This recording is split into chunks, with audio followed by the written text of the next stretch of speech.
ಎಲ್ಲ ಒಂದು SLC ವಿದ್ಯಾರ್ಥಿಗಳಿಗೆ ಈ ಒಂದು ವಿಡಿಯೋಗೆ ಸ್ವಾಗತ. ನಿಮಗೆ ನಾಳೆ ನಡೆಯುವಂಥ ಹಿಂದಿ ವಿಷಯದ ಮಿಲಿಟರಿ ಎಕ್ಸಾಮ್ಗೆ ಈ ಒಂದು ವಿಡಿಯೋದಲ್ಲಿ ಮಾಡಲ್ ಕ್ವಶನ್ ಪೇಪರ್ ನೋಡೋಣ.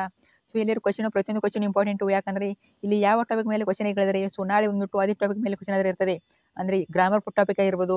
ಸೊ ಈ ರೀತಿಯಾಗಿ ನಿಮಗೆ ಇಲ್ಲಿ ಯಾವ ರೀತಿ ಕ್ವಶನ್ ಇವೆ ಸೊ ಅದೇ ರೀತಿ ಕ್ವಶನ್ ಆದರೆ ಇರ್ತವೆ. ಆದರೆ ಕ್ವಶನ್ ಚೇಂಜ್ ಆಗ್ಬೋದು ಅಷ್ಟೇ, ಟಾಪಿಕ್ ಮಾತ್ರ ಸೇಮ್ ಇರ್ತದೆ. ಸೊ ಆದ್ದರಿಂದ ಪ್ರತಿಯೊಂದು ಕ್ವಶನ್ ಇಂಪಾರ್ಟೆಂಟು. ಚೆನ್ನಾಗಿದ್ರೆ ಪ್ರಾಕ್ಟೀಸ್ ಮಾಡ್ಕೊಂಡು ಹೋಗಿ.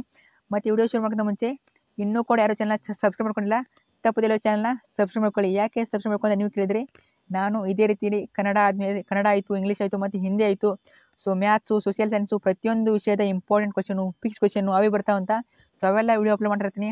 ಸೊ ತಪ್ಪದೇ ಯೂಸ್ ಮಾಡ್ಕೊಳ್ಳಿ ಮತ್ತು ಚಾನಲ್ನ ಸಬ್ಸ್ಕ್ರೈಬ್ ಮಾಡ್ಕೊಳ್ಳಿ, ತಪ್ಪದೇ ಮಾಡ್ಕೊಳ್ಳಿ. ಸೊ ಯಾರು ಕೂಡ ಮಿಸ್ ಮಾಡೋಕ್ಕೆ ಹೋಗಬೇಡಿ. ಮಿಸ್ ಮಾಡ್ಕೊಂಡ್ರೆ ನೀವೇ ಲಾಸ್ ಮಾಡ್ಕೊಳ್ತೀರಾ. ಮಾಡಿದ ಸ್ವಲ್ಪ ಅದ್ರ ಜೊತೆಗಳು ಲೈಕ್ ಆದರೆ ಮಾಡಿ ಮತ್ತು ಈ ಒಂದು ವಿಡಿಯೋ ನಿಮ್ಮ ಫ್ರೆಂಡ್ಸ್ಗೆ ಶೇರ್ ಮಾಡಿ. ಸೊ ಫಾಸ್ಟಾಗಿ ಹೇಳ್ತಾ ಇರ್ತೀನಿ. ಸೊ ಅಡ್ಜಸ್ಟ್ ಮಾಡ್ಕೊಂಡು ನೋಡ್ಕೊಳ್ಳಿ ನನಗೆ, ಯಾಕಂದರೆ ಹಲವಾರು ವಿಡಿಯೋಗಳು ಮಾಡಬೇಕಾದ್ರೆ. ಸೊ ನಿಮಗೆ ನಾಳೆ ಇಂಪಾರ್ಟೆಂಟ್ ಕ್ವಶನು ಸೊ ಅದರಿಂದ ಕೊನೆಯವರೆಗೂ ನೋಡ್ಕೊಳ್ಳಿ. ಬನ್ನಿ ವಿಡಿಯೋನ ಶುರು ಮಾಡೋಣ.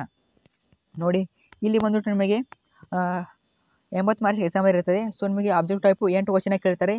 ಈಗಾಗಲೇ ನಾನು ಹಿಂದಿನ ವಿಡಿಯೋದಲ್ಲಿ 2 ವಿಡಿಯೋ ಮಾಡಿದ್ದೀನಿ. ಸೊ ವಿತ್ ಆನ್ಸರು ಪ್ರತಿಯೊಂದು ಪ್ರಶ್ನೆ ಆನ್ಸರ್ ಕೊಟ್ಟಿದ್ದೀನಿ. ಸೊ ಆ ವಿಡಿಯೋಗಳನ್ನು ಇನ್ನೂ ನೋಡಿಲ್ಲ ಅಂದರೆ ತಪ್ಪದೇ ಚಾನಲ್ ಇವೆ, ಹೋಗಿ ಚೆಕ್ ಮಾಡಿ. ಸೊ ಅವನ್ನ ನೋಡ್ಕೊಂಡೇ ಈ ಒಂದು ವಿಡಿಯೋನ ನೋಡಿ. ಸೊ ಈ ಒಂದು ವಿಡಿಯೋದಲ್ಲಿ ಜಸ್ಟ್ ನಾನು ಕ್ವಶನ್ ಪೇಪರ್ ಕೊಡ್ತಾ ಇದ್ದೀನಿ. ಸೊ ಈಗಾಗಲೇ ನಾನು ವಿತ್ ಆನ್ಸರ್ ಶೀಟನ್ನು ಹಿಂದಿನ ವಿಡಿಯೋದಲ್ಲಿ ಕೊಟ್ಟಿದ್ದೀನಿ. ಸೊ ಆ ಒಂದು ವಿಡಿಯೋಗಳನ್ನು ನೋಡ್ಕೊಂಬನ್ನಿ. ಸೊ ಇದು ಬಂದುಬಿಟ್ಟು just question paper. So very important questions. So ಚೆನ್ನಾಗಿ ಪ್ರಾಕ್ಟೀಸ್ ಮಾಡ್ಕೊಂಡು ಹೋಗಿ. ಸೊ ನಿಮಗೆ ಪದ್ಯ ಭಾಗ ಇರ್ಬೋದು, ಸೊ ಅದು ಕೂಡ ಇಂಪಾರ್ಟೆಂಟು. ಸೊ ರಾಮ ರಾಮ ಈ ಒಂದು ಪದ್ಯ ಇದೆಯಲ್ಲ, ಸೊ ಈ ಒಂದು ಪದ್ಯ ಇದೆ. ಸೊ ಇದೊಂದು ಪಾಠ ಅಲ್ಲ, ಇದೊಂದು ಪದ್ಯ ಅದರ ಇದೆ. ಸೊ ಆ ಒಂದು ಪದ್ಯದಲ್ಲಿ ಯಾವೆಲ್ಲ ಪ್ಯಾರಾಗ್ರಾಫ್ ಇವೆ ಅವನ್ನ ನೋಡ್ಕೊಳ್ಳಿ. ಆ ಒಂದು ಪದ್ಯದಿಂದ ಪಿಕ್ಸ್ ಒಂದು ಬರ್ತದೆ. ಸೊ ಯಾವ ಪದ್ಯ ಅಂತ ನೀವು ಟೆಸ್ಟ್ ಮೇಲೆ ನೋಡ್ಕೊಳ್ಳಿ. ಇಲ್ಲಿಗೆ ಈ ಒಂದು ಕ್ವಶನ್ ಪೇಪರ್ ಏನಾಗ್ತದೆ, ಇಲ್ಲಿ ಪತ್ರಲೇಖನ ಮತ್ತು ನಿಮಗೆ ಪ್ರಬಂಧ ಪಿಕ್ಸ್ ಇರ್ತದೆ. ಸೊ ಇದ್ರ ಬಗ್ಗೆ ಸಪ್ರೇಟಾಗಿ ವಿಡಿಯೋ ಮಾಡಿದ್ದೀನಿ. ಆದ್ದರಿಂದ ಈ ಒಂದು ವಿಡಿಯೋದಲ್ಲಿ ನಾನು ಕಂಪ್ಲೀಟಾಗಿ ಹೇಳ್ತಾ ಇಲ್ಲ. ಸೊ ಸಪ್ರೇಟಾಗಿ ವಿಡಿಯೋ ಮಾಡಿದ್ದೀನಿ, ಚೆಕ್ ಮಾಡ್ಕೊಳ್ಳಿ, ಚಾನಲ್ ಇದೆ. ಮತ್ತು ಈ ಒಂದು ವಿಡಿಯೋನ ನಿಮ್ಮ ಫ್ರೆಂಡ್ಸ್ಗೆ ಶೇರ್ ಮಾಡಿ. ಸೊ ತಪ್ಪದೇ ಶೇರ್ ಮಾಡಿ, ಅವರು ಕೂಡ ಹೆಲ್ಪ್ ಆಗಲಿ. So thank you so much ವಿಡಿಯೋದಕ್ಕೆ.